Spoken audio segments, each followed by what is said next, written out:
noticias. Vamos de inmediato con Luis Castillo porque 2 funcionarios del Hospital Clínico de la Universidad de Chile murieron a causa de una peligrosa bacteria. Luis, tú tienes toda la información. ¿Cómo estás? Buenas tardes.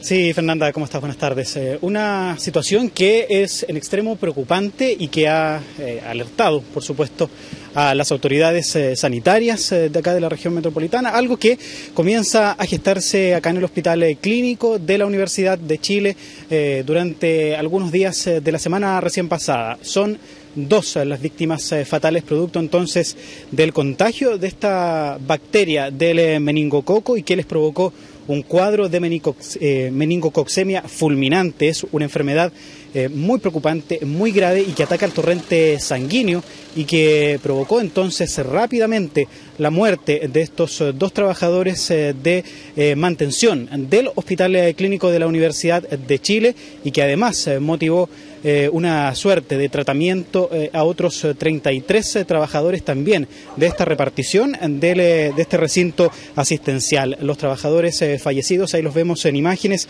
a quien vemos es Juan González Pérez. Él era electromecánico, tenía 49 años y según lo que comentaba su familia, él había sentido algunos síntomas el día jueves, el día viernes él no vino a trabajar y es entonces por su familia que es llevado hasta la clínica Dávila.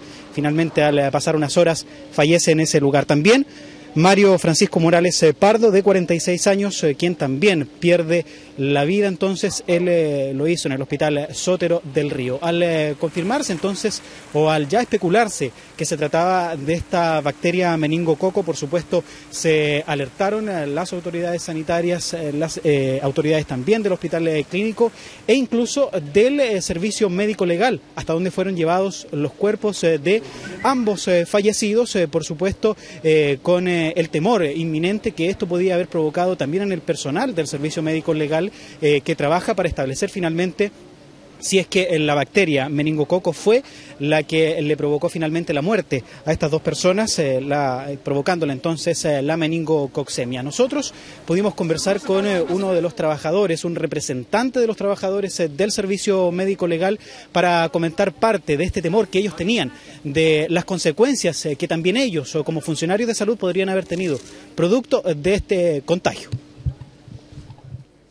Donde nos informa que 2 compañeros de ella de mantención se habían sentido mal el día anterior de ayer y los derivaron después de la atención, los derivaron a la casa. Después uno se fue al Sotero Río y el otro se fue a la Dávila y ahora en estos momentos fallecieron. Y nos informa que es una bacteria y esa bacteria tiene a 33 funcionarios que le están haciendo tratamiento. Entonces, si es una bacteria y no nos dicen nada y no nos informan nada, nosotros podríamos estar también teniendo las mismas causas. Entonces queremos saber qué nos puede dar una certeza de qué es lo que es para estar bien resguardados. Que necesitamos al equipo de higiene y seguridad, al equipo de seguridad aquí en el médico legal. Claro, la preocupación, quiero decir, lo escuchaban bien ustedes, es evidente tanto de estos funcionarios del Servicio Médico Legal que aún están trabajando, por supuesto, en los cuerpos de estos 2 fallecidos, producto de este meningococo, qué es lo que podría haber pasado con ellos al estar expuestos a esta bacteria infecciosa. Algo de calma trató de llevar esta mañana el director de la Seremi de Salud Metropolitana, por supuesto, para poder establecer entonces fehacientemente de qué se trató o cuáles fueron las circunstancias en las que murieron estas 2 personas que trabajaban en el departamento de mantención de este recinto hospitalario, que dicho sea de paso, según algunos trabajadores, según familiares también de una de las víctimas, era un departamento, era un sector que estaba ajeno a cualquier tipo de medida de seguridad y es por eso que ellos creen que el contagio de estas personas y también de los otros trabajadores pudo haberse evitado. Algo de calma, les decía yo, trató de llevar el director de la Seremi de Salud, por supuesto, para enfrentar durante los próximos días y específicamente este lunes los resultados finales sobre las autopsias que se están realizando entonces a los cuerpos de estos 2 fallecidos a raíz entonces de esta meningococcemia, esta bacteria que les provocó esta muerte fulminante, casi fulminante. Finalmente ellos decían que esta era una situación que no estaba tan desconocida en el sentido que ya se habían producido casos en otras temporadas, en otros años. Es una situación que no deja de ser normal, dicen ellos. Realmente declaraciones que a nosotros nos llaman la atención, pero que según las autoridades de salud no es una bacteria que sea altamente contagiosa, a no ser que quien la tiene en su cuerpo esté en contacto con otra persona por más de 5 horas y en un espacio cerrado. Vamos a revisar parte de lo que pudimos conversar entonces con el Seremi de Salud, llevando algo de calma, decía él, a la población. Las medidas de seguridad que hemos tomado de protección son adecuadas y puede haber absoluta tranquilidad de que con alta probabilidad no vamos a tener ningún caso de contagio secundario como no lo hemos tenido en los últimos 10 años. Ellos no tienen riesgo y no necesitan vacuna y en estricto rigor no necesitan tampoco el antibiótico. ¿Cuál es el problema? De que la población lógicamente no conoce el detalle de el curso natural de esta enfermedad. Lo que estoy diciendo es que con las medidas de protección que hemos tomado en nuestra investigación epidemiológica no va a haber, es muy improbable que haya casos secundarios, lo incluye a los trabajadores del Instituto Médico Legal, incluye a las personas que trasladaron a este paciente, incluye a los médicos y al personal de los hospitales que trató a estos pacientes, de que ellos, el contacto fue aislado, por lo tanto el riesgo es ínfimo. Un riesgo ínfimo, decía desde la Seremi de Salud, entonces, frente a lo que pudieron estar expuestos tanto trabajadores de este recinto hospitalario como también los trabajadores del servicio médico legal. Decían que hay un protocolo que se había establecido y que está normado internacionalmente para poder hacer frente al supuesto contagio entonces de esta bacteria, porque realmente no era de preocupación o no estaba la certeza de que las personas que habían estado en contacto entonces tanto con estos enfermos que finalmente resultaron fallecidos como las otras 33 personas pudieran finalmente entonces haber presentado otros síntomas que fueran de preocupación. Se siguieron los protocolos, decían ellos, y se les hizo llegar, por ejemplo, un antibiótico, también que era una dosis recomendada internacionalmente, pero por supuesto parece ser desde el desconocimiento que tienen muchas personas que han manifestado su preocupación, algo realmente básico que finalmente no podría haber enfrentado de una forma concreta este riesgo al que ellos estaban enfrentando. Por supuesto también hablamos con el director del Hospital Clínico de la Universidad de Chile para recoger más antecedentes referente al personal que trabaja al interior y cómo estos trabajadores de mantención se podrían haber infectado con esta bacteria. Lo que nos decían también era que no necesariamente pudo haber partido la infección en este recinto, pero llama la atención, cierto, que sean estos dos trabajadores coincidentemente que lo hacen en el mismo espacio físico y que se le esté prestando también asistencia a sus compañeros de trabajo. Escuchemos lo que conversamos con el director de este recinto asistencial. 2 de nuestros funcionarios que trabajan en el área de mantención, algo así como 100 metros del hospital en sí, que habían evolucionado con una enfermedad grave y de rápido compromiso. Uno fue atendido en el Hospital Sotero del Río y el otro en Clínica Dávila, y en menos de 24 horas fallecieron. Esto enfáticamente no se trata de una infección intrahospitalaria, esto es una infección que tiene que por lo demás confirmarse a alta sospecha clínica de una enfermedad meningocócica, pero no tenemos confirmación aún.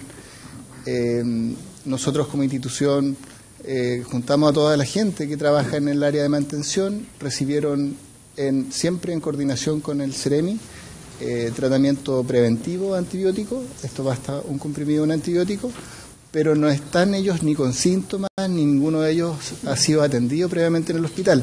Nosotros en más de 3 meses no hemos recibido ningún caso con estos síntomas y estos funcionarios tampoco vinieron al hospital con esa sintomatología. Ellos trabajaron hasta el último momento, cumplieron su horario y después presentaron sus síntomas y fueron atendidos en estos otros centros.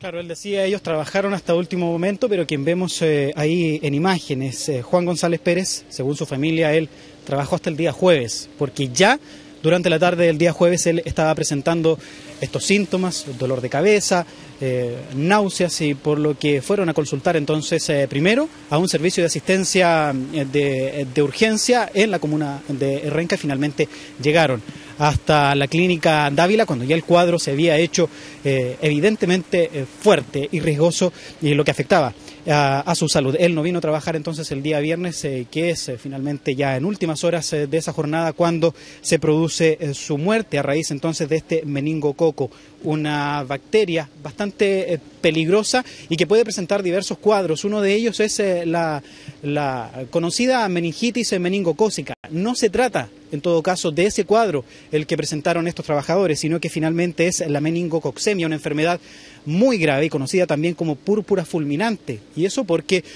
puede acabar con la vida de quien porta esta bacteria en pocas horas. Y es lo que finalmente pasó con estos dos trabajadores que finalmente pierden la vida producto de este contagio. Para poder establecer entonces con mayor certeza de qué enfermedad estamos hablando, acá pudimos conversar también con el infectólogo de este recinto hospitalario, quien nos amplió más la visión acerca de cómo es esta enfermedad y cómo es su nivel de contagio. Hay que aclarar en primer lugar que la Neisseria meningitis, que es la supuesta bacteria causante de estos cuadros, eso no está confirmado todavía, perdón, es una bacteria que vive habitualmente en el tracto respiratorio superior. Muchas personas son portadoras en el nasofarinx y por lo tanto no es una situación excepcional que en esta época veamos casos. Si estos dos casos de fallecimiento se deben a una enfermedad tremendamente aguda y agresiva por esta bacteria, es una cosa que todavía está pendiente de confirmar. Es imposible que uno pueda documentar en forma categórica que el contagio fue en el área de mantención. Son dos personas que comparten un trabajo, pero pueden haber estado en el metro, en una fiesta, en alguna parte y se contagiaron. Bueno, precisamente ese tipo de declaraciones que pudieron haberse contagiado en cualquier otro lugar, no necesariamente en este recinto asistencial, fue algo que molestó a la familia de una de las víctimas. Estamos hablando de la familia de Juan González Pérez, a quienes vemos en estas imágenes, por supuesto molestia por las declaraciones, por, entre comillas, ellos creen que se está tratando un poco de evadir la responsabilidad, porque ellos habían conocido de parte de la propia voz de Juan González que las condiciones en las que ellos, la gente de mantención, trabajaba al interior del recinto hospitalario no eran las óptimas, no había mayor protección frente a algún eventual contagio por algún tipo de enfermedad, y es lo que nos decían ellos. Juan González estuvo trabajando hasta última hora del día jueves y ya cuando entonces presenta estos síntomas va y recurre rápidamente, pero ya era demasiado tarde. Toda esta situación, creen ellos, se pudo haber evitado si es que el hospital hubiera actuado con mayor celeridad o los hubiera protegido de una forma mejor antes de que se produjera toda esta emergencia. Y lo que llama la atención también es que ellos, si bien han recibido algún tipo de tratamiento, lo critican bastante, la verdad, porque el protocolo que se sigue, según las autoridades sanitarias, es que se debe también tener cuidado o poner observación con la familia directa, con quienes comparten diariamente con una persona infectada con esta bacteria. Lo que sucedió en su caso y lo que nos comentaba uno de los familiares, precisamente el hermano de Juan González, era que solamente vía telefónica desde el servicio de salud les dieron algún tipo de recomendaciones y les hicieron llegar una pastilla para que se la tomaran y así evitar cualquier infección, cualquier contagio a partir de esta bacteria, algo que realmente llama la atención y que pudimos conversar con esta familia que por supuesto está muy afectada por la forma como perdió la vida uno de los suyos. Ahí mi papá trabajaba todos los días de lunes a sábado. Estas últimas 2 semanas él estuvo trabajando de 8 de la mañana a 8 de la tarde y nos molesta mucho que en el hospital digan que se puede haber contagiado en otro lado, siendo que mi papá trabajaba todo el día en el hospital. ¿Y se movilizaba en su vehículo? Era imposible que él se pudiera contagiar en otro lado. No, lo llevamos a la clínica Dávila y ahí por favor rogué que le dieran prioridad porque es un caso de suma urgencia a él, por todo lo que había pasado. Lo ingresaron inmediatamente y mi hermano, que en un lapso de 3 horas ya no, yo calculo 3 horas ya él estaba fallecido porque tenía una septicemia general en todos sus órganos interiores y murió producto de lo mismo, un paro cardiorrespiratorio del que no lo pudieron sacar. Yo fui el contacto entre los supuestamente infectados, los que se podrían haber infectado, y el Ceremi de Salud, compadre. Yo le pregunté qué confianza, me dijo que esa era una norma internacional de este tipo de bicho que ataca a la gente, pero no sé, yo mínimo hubiera citado a la gente si se hubieran ido, no sé, pues a tomar una muestra de sangre por último.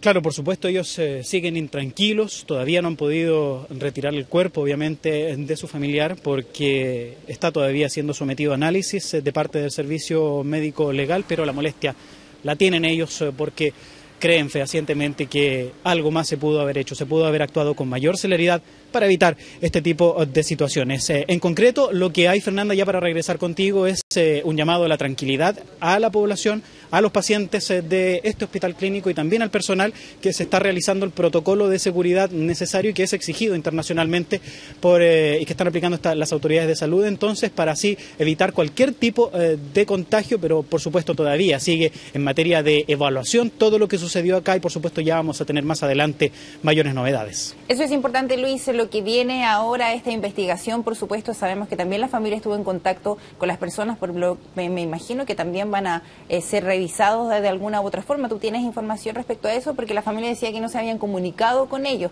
pero también ellos podrían estar expuestos a esta bacteria. Sí, claro, lo que ya te comentaba, ellos solamente desde la Seremi de Salud les hablaron por teléfono y les dieron algún tipo de recomendaciones, pero ellos se quejan que no han recibido atención, no los ha visto ningún especialista para poder así descartar o no la presencia de la bacteria en ellos, y es por supuesto que se comprende ese temor, solamente les dieron a tomar un medicamento y nada más. Exacto. Bueno, nos quedamos atentos, por supuesto, a cómo evolucione esta noticia y muchas gracias por tu completísimo informe, Luis. Buenas tardes. Buenas tardes. Ahora vamos